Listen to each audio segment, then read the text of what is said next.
even with all of the drama around going back a couple of years, America first, then the pandemic, which of course first became widespread in China, we've continued to see flows into China continue fairly unabated. And I would say there's a lot of complex reasons, but there's one very simple reason, which is there's not a lot of yield around in the world. And that's, in our framing at least, going to continue following Powell, no relation, him not me, on Friday, saying we're not going to be raising rates anytime soon. He didn't directly say that, but that's what I think he was telling us.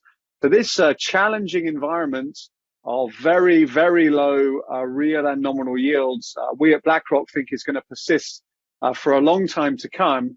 And what that's doing is we can gently say encouraging investors. The technical term is financially repressing investors to reach a little bit out along the risk curve, be that by geography, by illiquidity, by other. But that reach is still going to continue.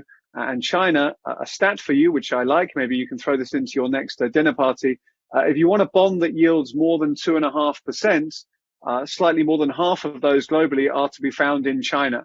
So that's just the math, right? I mean, the China conversation can become quite exciting quite quickly around the geopolitics, common prosperity and other issues, which we may come on later.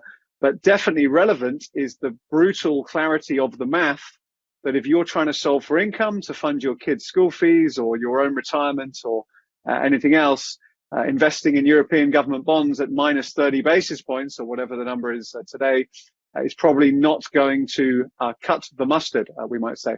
So therefore, the flows into China, I think, have continued, particularly on the fixed income side, for a few reasons, but fairly obvious, but I think important, is just this push, strange push maybe from the Fed and other Western policymakers, which is helping, it seems to me and to us at BlackRock, China as the recipient of some of those flows.